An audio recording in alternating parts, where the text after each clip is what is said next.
සිංහල කතා කරන්න පුළුවන් කියන්නේ මගේ තාත්තා නිසා. තාත්තා තමයි මට කියලා දුන්නේ සිංහල. හැබැයි අද නෑ. අද කොහෙද කියලා හොයන්න නෑ. කොච්චර කැකුව තියනවද කියලා හිතලා බලන්න කවන්නේ. හැබැයි මම කවුරු මාව මරලා දැම්මොත් මගේ තාත්තා වෙනකොට මම පෙනී හිටිනවා. ඒක එකයි. හරි. තව එකක් කියන්න. 2024 ජූන් වල මාව අයින් කරගත්තා. ඇඩ්මින් පෝස්ට් එක GMOS අයින් කරලා මම ඇඩ්මින් කරා හිරේ දැම්ම දවස්තාවට මේකයි මම හිරේ ගියේ. හිරේ ගියේ මන්නාරම හොස්පිටල් එක අම්ම කෙනෙක් මරලා ඉන්නවා කියලා රාත්‍ර බලන්න ගිය නිසා. අද වෙනකන් ඕගොල්ලෝ මට මොනවද කරලා තියන්නේ? මට මාව දවස්තාවට මම හිරේ දැම්මා. මම හිරේ ගියේ මගේ වෙනවටද?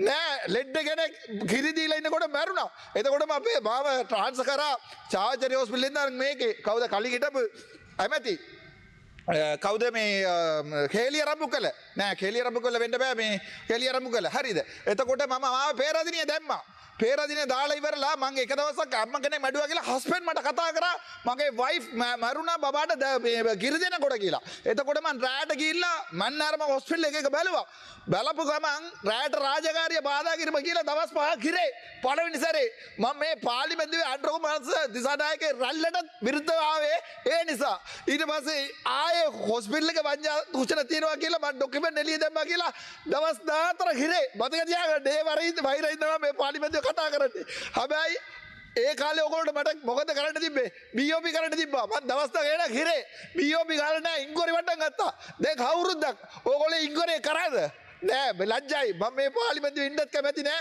මේ රට ඉන්නත් කැමති නෑ මං යනවා කොහොම හරි මේක දාලා ඒක හේතුව ඒ කාලේ ඕගොල්ලෝ මට VOP ගාලා තිබ්බාට මේ නඩුව නෑ දැන් ඕගොල්ලෝගේ AG ඇවිල්ලා කියනවා මම තාම සර්විස් එක ඉන්නවා කියලා කොහමද අයියා මං දවස් මාස එකමාරක් හොස්පිටල් ආවේ නැත්තම් BOP ගෙව්වේ නැත්තේ ඇයි අද වෙනකල් මාස 3ක් පඩි දැම්මා අයියා ඇත්ත කියන්න මං කවදාත් මේ පාර්ලිමේන්තුවේ යනකොට අර ජරා MB කියලා විදියට යන්න බෑ මට මං ඔබතුමාට අවිල්ලා කතා කරලා ඒ සල්ලි ආපහු දැම්මා එතකොට සල්ලිත් ගෙවන්න නැතුව මට සල්ලිත් දාලා ඊට පස්සේ VOP ගහන්න නැතුව ඒ නඩුව තියෙනවා දැන් ඒ නඩුව ආණ්ඩුව පාවිච්චි කරනවා මාව එළියට දාන්න ඔබතුමාට අදටත් පුළුවන් මට VOP ගන්න අයි මම මාසෙකමාරක් හොස්පිටල් ආවේ නෑ අයි මට VOP ගෙවන්නේ නැද්ද දේශපාලනය කරන්න එපා අයියා මට මේ පාර්ලිමේන්තුවේ ගොඩක් දවස් ඉන්න ඕනේ කියලා මට ඕමනාවක් නෑ